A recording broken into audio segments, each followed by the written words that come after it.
এই মানুষটা আর আমাদের মধ্যে নেই, এটা ভাবতে গেলেও প্রচুর কষ্ট। এই যে এই ফটোটা দেখলেন, এই ফটোটা হলেও আমার শ্বশুর মশাইয়ের ফটো, মানে দীপঙ্করের বাবার ফটো, যিনি এই পৃথিবীতে আর নেই। ভাবতেও অবাক লাগে যে গত 6টা বছর আগে যে মানুষটা আমাদের কাছেই ছিল, পাশেই ছিল, সেই মানুষটা আর আমাদের মধ্যে নেই। মারণ রোগ এসেছিল না, লকডাউন। হ্যাঁ, আমার শ্বশুর মশাই সেই লকডাউনের সময় মারা গেছিলেন। লকডাউনের দিনগুলো যে কিভাবে কাটিয়েছি আমরাই একমাত্র জানি। হঠাৎ করে উনি মারা যান। অনেকেই হয়তো ভাবছো যে উনি করোনা হয়ে মারা গেছিলেন, না, উনি স্ট্রোক করে মারা গেছিলেন, মানে ওনার হার্ট অ্যাটাক হয়েছিল। যাই হোক, প্রত্যেক বছর এই দিনটায় ওনাকে আমরা স্মরণ করি এবং ওনার শান্তি কামনার জন্য বাড়িতে কীর্তন দেওয়া হয়, ওনাকে ভোগ অর্পণ করা হয়। আর আজ যেহেতু দীপঙ্কর বাড়িতে ছিল না, তাই এই ভোগটা আমি জলে দিতে গেছিলাম। আর ভোগ দেওয়ার পরেই সেই ভোগটা আমাদের এখানে নিয়ম হলো জলে দেওয়া। অনেকেই হয়তো নিমন্ত্রণ করে, সেখানে গোবর দিয়ে ল্যাপে, তারপরে সেখানে ওনাকে ভোগ দিয়ে আসে অনেক দূরে। কিন্তু যেহেতু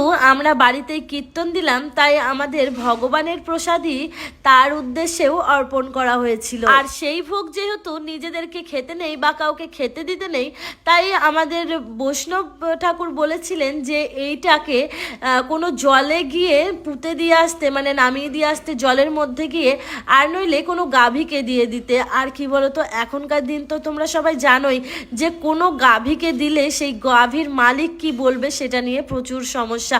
আর এটা দেওয়ার পর জানো তো, পিছন দিকে তাকাতে নেই।